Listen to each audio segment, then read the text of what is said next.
Sola, 9 lay under a white sun that baked stone into dust. The dustlight saloon hummed with low talk and tired music. Glass chimed. Fans clicked. Sand hissed along the windows like a warning. Reed stood behind the counter with a cloth in his hand. He was tall, quiet, careful. His eyes moved without moving his head. He counted heartbeats. He counted exits. He counted how many drinks he could reach before anyone else reached a gun. Then the door slammed. Chains scraped across the floorboards. Laughter followed, loud and mean. Hargan walked in first, broad shoulders wrapped in a money-bright coat. Gold teeth. Thick rings. The kind of man who bought fear because it was cheaper than respect. Behind him came 7 rough men with mixed weapons. Behind them came the reason the room fell silent. She had violet skin that caught the amber light. Silver hair, bound badly with a strip of wire. Eyes the color of warm metal, calm and sharp.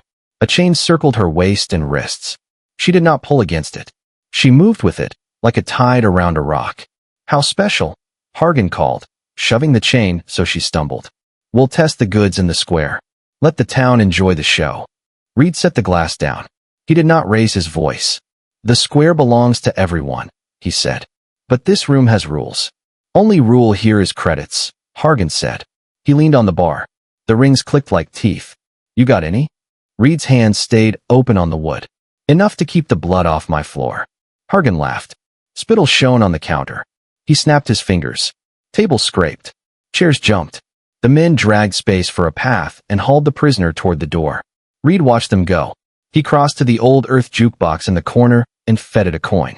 A dusty guitar woke and a woman's voice rose like a ghost. Music filled the gaps fear had left in the air. He walked back behind the counter and lifted a pump action from its cradle. The weight settled into his palms like a promise he had made long ago. Outside, the sun burned the stone square white. Hargan's men tied the chain to a crooked post, a relic from an old moisture rig. The crowd gathered fast. Miners, traders, a few drifters who could smell trouble the way gulls smell fish. A hush came over them, the kind that came before a storm.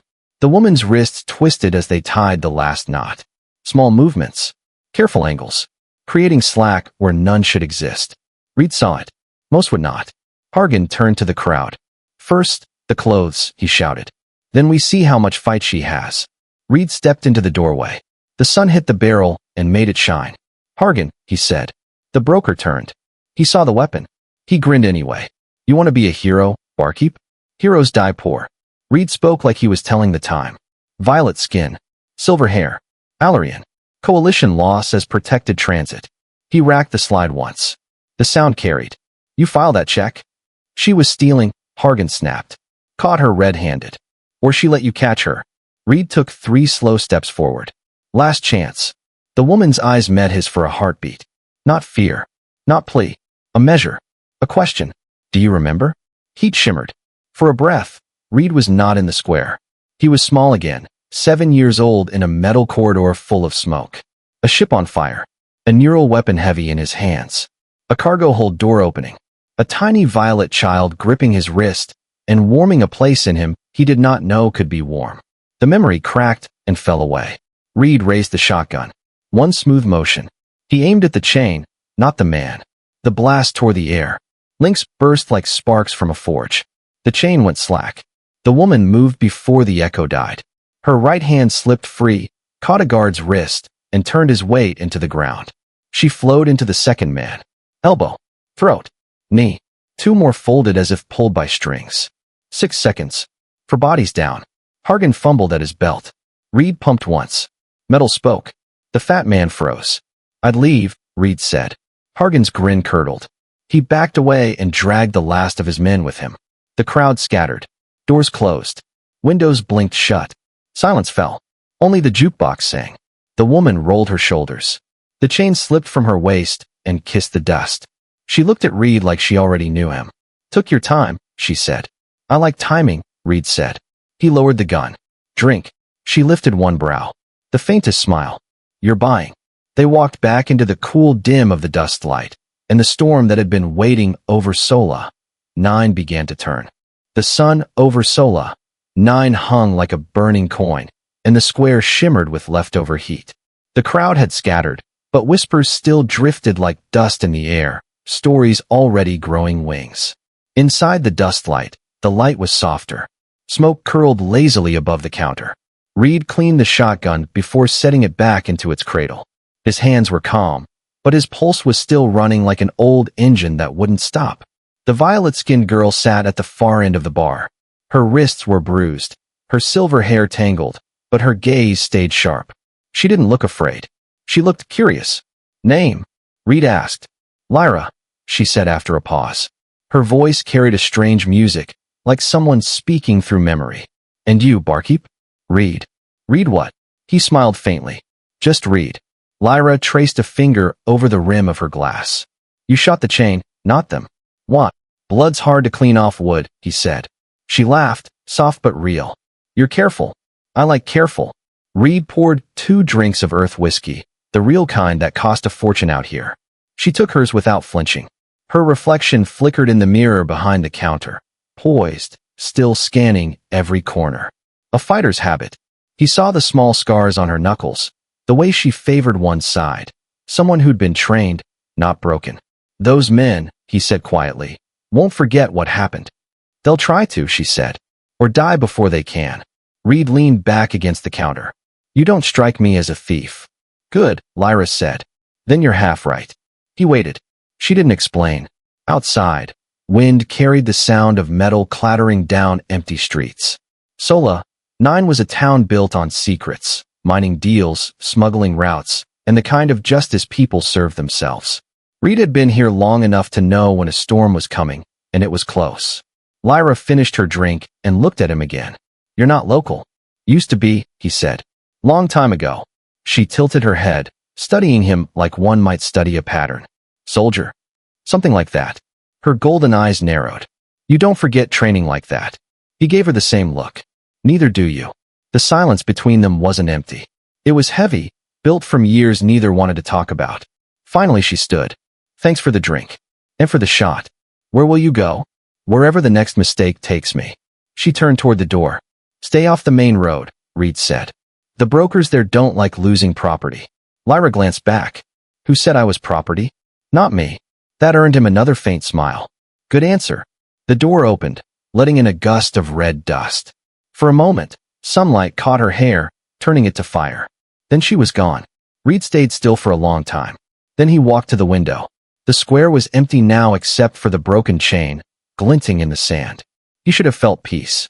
Instead, a pulse of something old stirred in his chest, that same warmth from long ago. A small hand gripping his wrist. A violet child in a burning ship's hold. He poured himself another glass. The whiskey burned down his throat, but not hot enough to burn out the memory. Outside, lightning flashed far out in the desert. No thunder yet, just the bright promise of it. Reed looked at the empty chair where Lyra had sat, and said to the silence, "You'll be back." They always come back. The jukebox clicked to life on its own. A slow, ghostly tune played through the static. Reed listened until the last note faded, then reached for the shotgun again. He didn't know why, but he cleaned it twice that night. Night fell fast on Sola 9. The twin moons rose over the dunes like pale eyes watching the desert breathe. Inside the dustlight saloon, everything was quiet again, too quiet. The crowd was gone, the chairs were stacked, and the jukebox had gone still. Reed sat alone behind the bar, half a drink in front of him, half a memory behind his eyes. The taste of smoke and metal lingered on his tongue. He kept replaying the moment, the flash, the sound of shattering chains, the way her eyes had met his like she already knew who he was. He told himself it was just another night, just another stranger. He didn't believe it. Outside, the wind rose, carrying whispers of the coming storm. The dustlight sign flickered blue, then black. The power grid on Sola 9 was as tired as its people. Reed sighed, set his glass down, and reached under the counter for the small pulse lamp. That was when he heard it, the faint creak of metal on the fire escape. Someone climbing, slow and deliberate. He didn't move right away. He listened. The steps were too light for a bounty hunter, too sure for a drunk miner.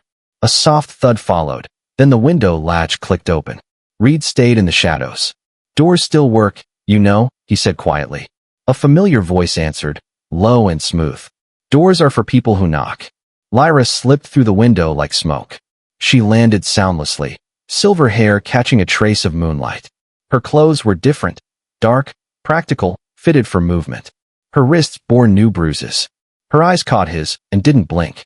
"You're getting predictable," he said. "You're getting noisy," she replied, scanning the room. "Someone followed me." "Who?" "Don't know yet. But I don't plan on asking politely." Reed nodded toward the back wall.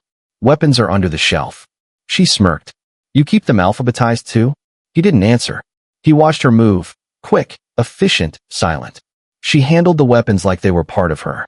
She checked the chamber on a small pulse pistol, spun it once in her hand, and set it down beside the bar. "You shouldn't have come back," Reed said finally. "Funny," Lyra said, stepping closer. "You don't sound like you mean that." The distance between them shrank to the length of a breath. Her scent was faintly metallic, like ozone after lightning. He could see the tiny pulse at her neck. "I came to warn you," she said softly. "Hargan's boss, he's not local. He runs contracts for the Black Spire Syndicate. They don't lose assets. They erase witnesses." Reed's jaw tightened. "How long do I have?" "Maybe until sunrise. Then you should go." She tilted her head, studying him like she had in the square. "You think I came here to save you? Didn't think you came for small talk." A faint smile tugged at her mouth. "Maybe I just wanted another drink." Reed poured 2 glasses, the last of the Earth whiskey. She took hers and sat on the counter, cross-legged, like she'd done it 1,000 times before.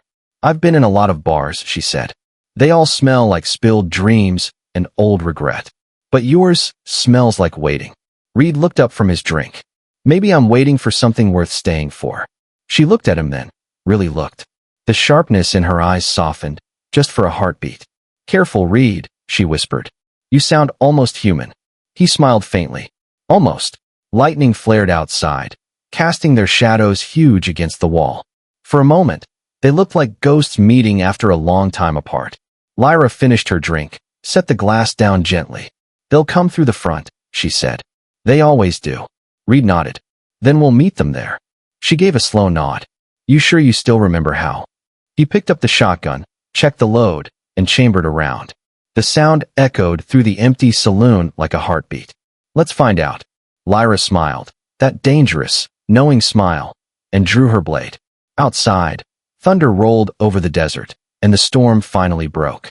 The storm hit Sola, 9 like a living thing. Rain turned the sand to glass. Wind howled through the alleys, snapping old signs from their hinges.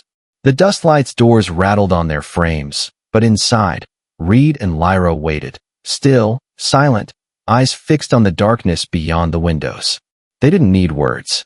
The air already spoke in electric pulses. Reed sat behind the bar, gun laid across his knees.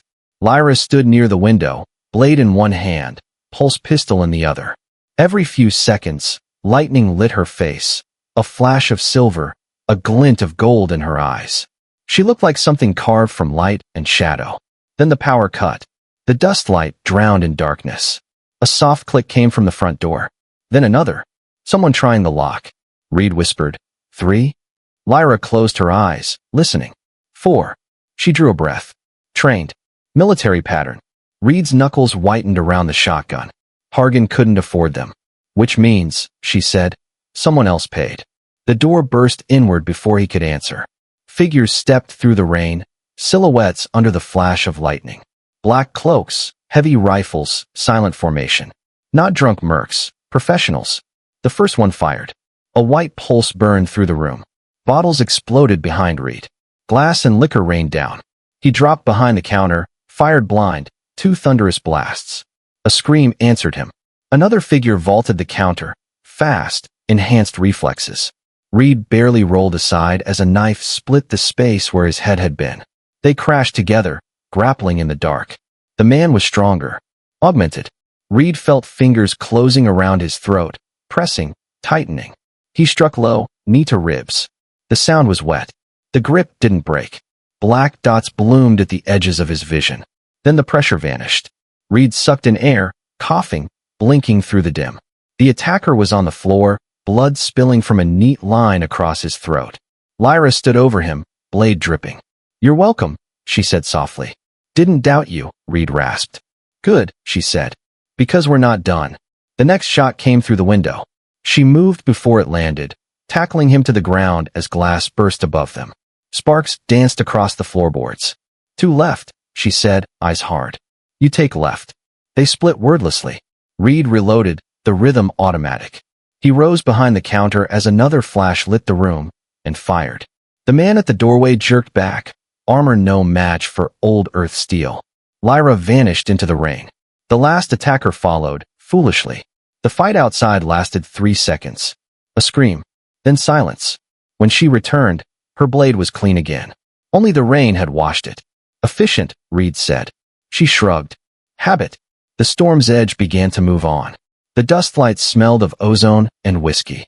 3 bodies lay cooling on the floor. "Cleanup's going to take all night," Reed muttered. "I'll help," Lyra said, moving behind the bar. Her voice had changed, softer now, quieter. "You fought like someone who's done this before." He glanced at her. "You sound surprised." "Not surprised," she said, pulling a rag from the counter, reminded. She touched the side of his neck, where bruises were forming from the earlier fight. Her fingers were warm. For a moment, the storm outside didn't matter. And suddenly, he wasn't in the dust light anymore. He was 17 again, standing barefoot on a training mat under cold white lights. A girl moved opposite him, her skin a softer shade of violet, her hair shorter, her eyes brighter, but just as fierce. They circled each other. A voice echoed from somewhere above. "Unit X9, Unit K2. Begin." They moved as one. Strike. Block. Counter. Every motion perfect, synchronized, almost like dancing. He could hear their breathing sync. Feel her heartbeat match his. Then came the command. "Stop." Separate them. 2 officers stepped in, pulling them apart. He remembered the sting of the neural shock, the way the lights flickered. The voice again, cold, metallic. "Weapons do not love. Weapons obey." The memory tore away as fast as it came. Reed blinked and saw Lyra still standing there, her hand on his neck, the same eyes staring back through 30 years of time. "You okay?" she asked. "Just ghosts," he murmured. "Ghosts don't bleed," she said. "Some do." They finished the cleanup in silence. By dawn, the bodies were gone, the floor scrubbed, and the storm had passed. Lyra leaned on the counter, damp hair falling over her face. "They'll send more," she said. "I know," Reed replied. "You could leave." "I could," he said. "But I won't." "Then neither will I." Reed looked at her, really looked, at the fighter, the fugitive, the ghost from a past he had buried too deep. "Guess that makes us even," he said. Lyra smiled faintly. "Even's a dangerous word." Outside, the morning light broke through the clouds. Inside, the dust light smelled of smoke, salt, and something new, the faint scent of trust. By the time the next night fell, Sola 9 had gone silent. The storm had scrubbed the town clean, but silence on this planet was never safety. It was a warning, the kind that came before something broke. Inside the dust light, the air tasted of smoke and whiskey and a tension that hummed like a live wire. Reed was fixing a broken light when Lyra spoke from the doorway.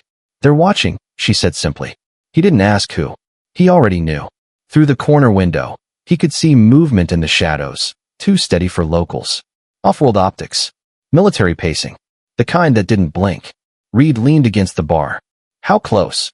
"Close enough to count your heartbeats," she said, her golden eyes hard as glass. He smiled without humor. "Then let's give them something to watch." Lyra raised a brow. "You have a plan?" "Always." 10 minutes later, the bar looked like a war zone waiting to happen. Tables tipped. Bottles half smashed. The lights dimmed low. The jukebox alive again, playing something soft and old, a lullaby for liars. Lyra sat at the counter, pretending to drink. Reed poured her another glass, loud enough for the hidden microphones to pick up the sound. "They think we're running," he said quietly. "Let's convince them we're fighting." "How?" "By giving them a show." She tilted her head, catching the tone. "You want to stage a breakup?"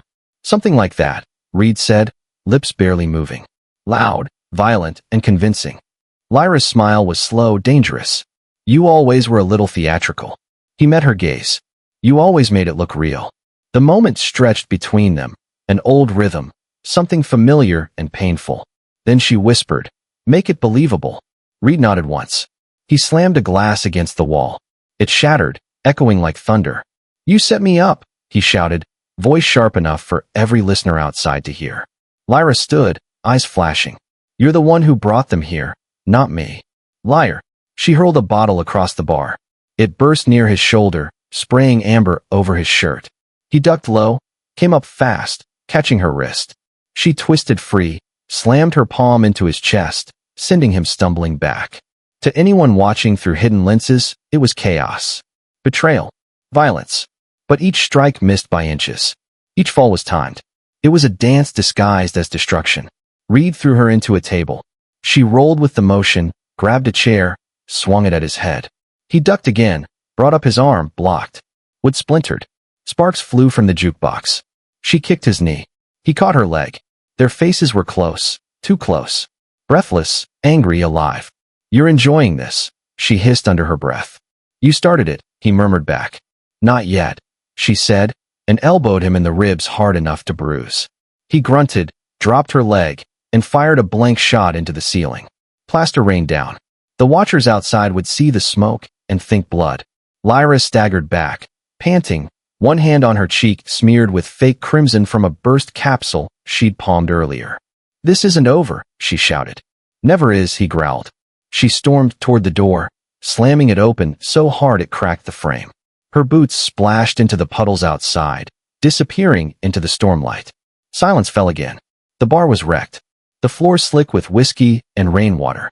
The air thick with false fury. Reed stood still for a long moment, breathing through the ache in his ribs. Then he smiled faintly and whispered, "Good performance." He moved behind the bar, shut the main lights off, and waited. The storm outside masked everything. Footsteps, whispers, even the door that opened 20 minutes later. Lyra slipped inside again, dripping rain. Her hair was wet.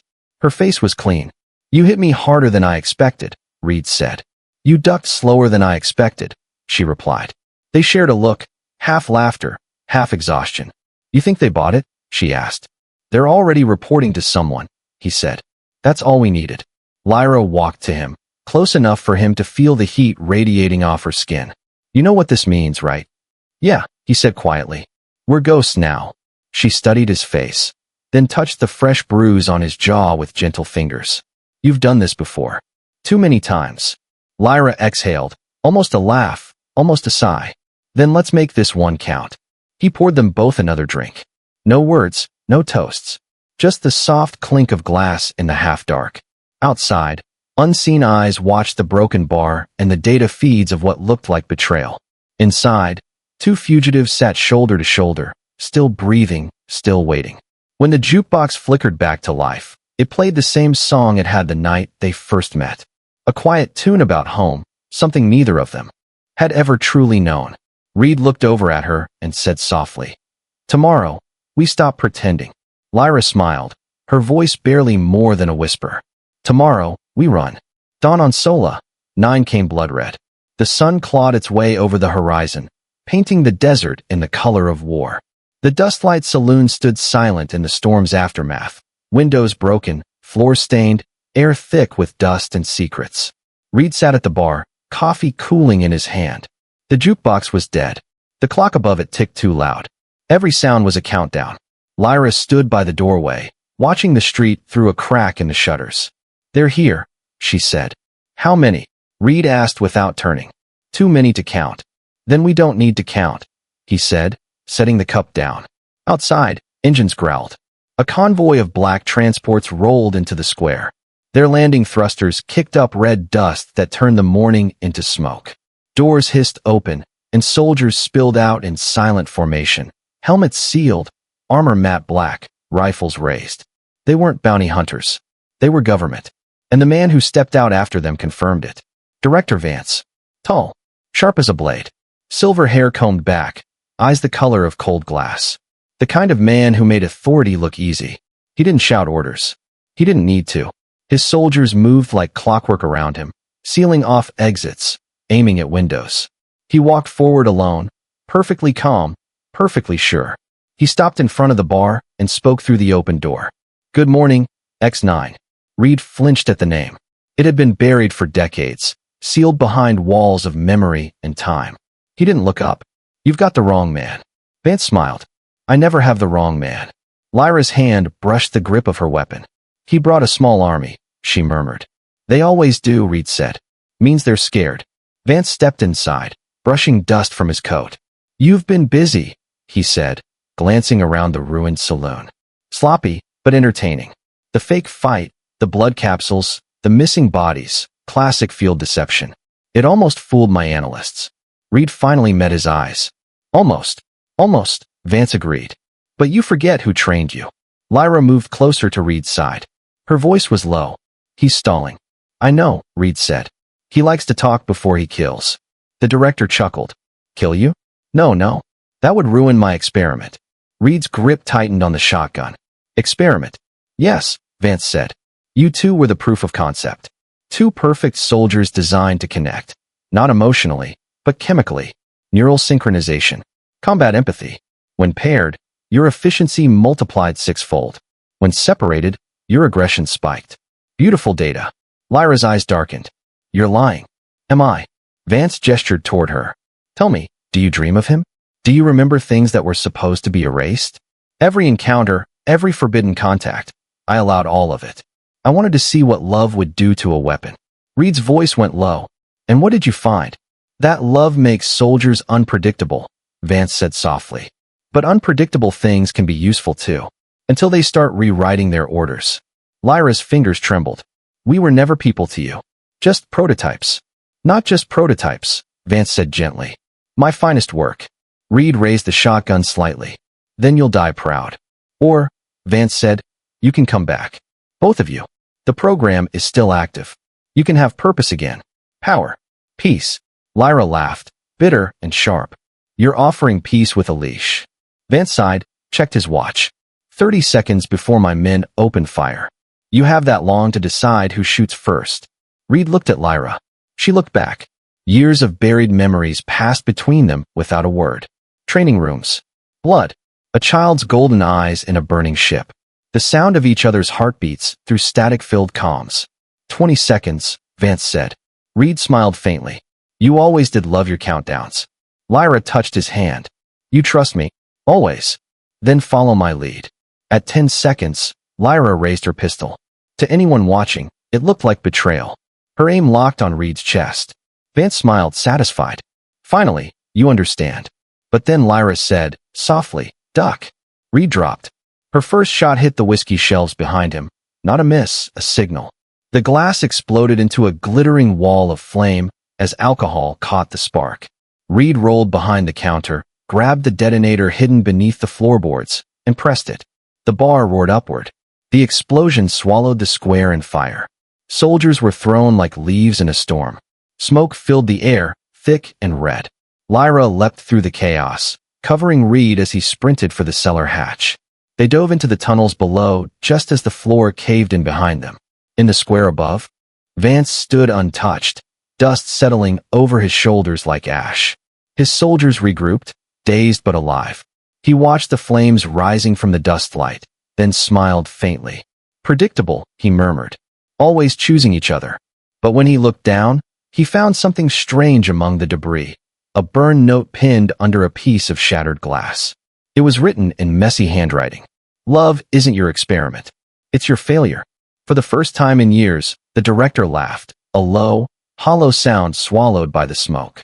Far below, deep in the tunnels, Reed and Lyra ran through darkness, their breathing steady, hearts pounding in rhythm. They didn't speak, but both knew what the explosion had bought them. Time. When they finally reached the exit, Lyra leaned against the wall, catching her breath. You still had that charge under the bar? Paranoia pays off, Reed said. She smiled weakly. You're insane. Probably, he said. But alive. Behind them, the dust light burned, and for the first time in years, neither of them looked back. The wreckage of Sola 9 was old news. By the time the Federation ships arrived, there was nothing left of the dust light but a crater filled with sand and half-melted glass. The official report said, incident unknown, all personnel presumed dead. Director Vance signed the papers himself and smiled as he did. But far away, beyond the mapped routes, two ghosts were very much alive. 6 months later, the water world of the Los 3. Waves shimmered beneath twin suns. The air smelled of salt and rain, not dust and blood. A small cottage stood on a wooden pier, its roof patched with scavenged metal, its windows glowing with soft amber light. Inside, Reed worked quietly, fixing the engine of a fishing boat that had never seen a fight. His hands were scarred, but steady. The rhythm of tools against metal was almost peaceful. Behind him, footsteps. Bare, careful. Familiar. Lyra appeared in the doorway, wearing a loose shirt and sun-faded trousers. No armor. No blade. Just her. She leaned against the frame, watching him. "You're overthinking it again." He smiled without looking up. "You always say that right before I fix something." "You mean before you break something else?" she teased, coming closer. Reed tightened a bolt, turned the key, and the old engine coughed once, then hummed to life. "See? Perfect." Lyra laughed, a sound that didn't belong to the war anymore. "You're impossible." "I'm human," he said. "Same thing." They shared a quiet smile, the kind that carried whole lifetimes. Later that night, they sat by the water with mugs of tea, watching the moons rise over the horizon. The reflection of light danced over Lyra's violet skin like silver rain. "Do you ever think about it?" she asked softly. "About him," Reed said. "About us," she said. "About what we were made for." He stared at the waves. "We were built for obedience. But we learned choice. That's what broke his experiment." Lyra leaned her head on his shoulder. "And what are we now?" He thought for a moment. "People, I think. Or close enough. People with ghosts." He smiled faintly. "Ghosts keep us sharp." They sat in silence for a long while. The ocean breathed. The stars moved. Time, for once, didn't chase them. Then Lyra said, "He'll find the ashes convincing, you know. The DNA, the records. Everything he wanted to believe." "He already believes it," Reed said.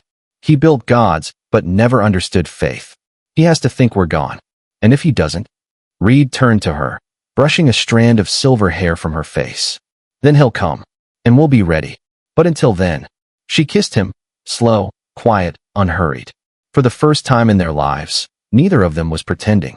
When they broke apart, she smiled. "Always the optimist. Always the survivor," he said.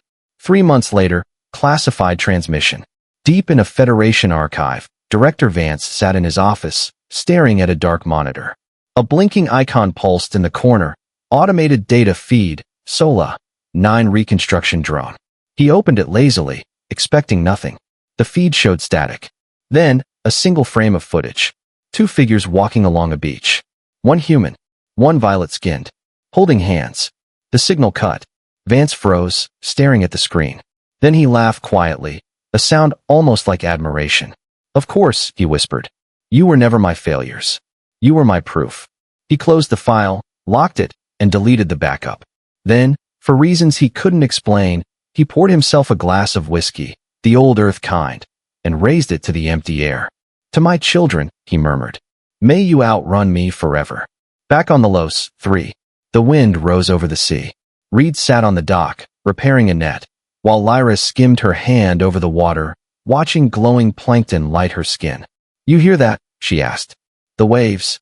She shook her head. "The quiet. Feels unnatural." He chuckled.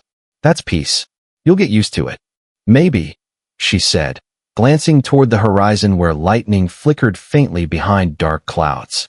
"Storm. Always," she said with a knowing smile. Reed put down the net, stood beside her, and followed her gaze into the distance. "Then we'll face it like we always have. Together?" He took her hand. "Always together." The tide washed over their feet, warm and endless. The waves erased their footprints as quickly as they were made. 2 ghosts who had slipped out of their maker's grasp and written a new kind of history. Above them, the stars reflected in the water, twin galaxies, side by side. And somewhere between them, the ocean forgot their names.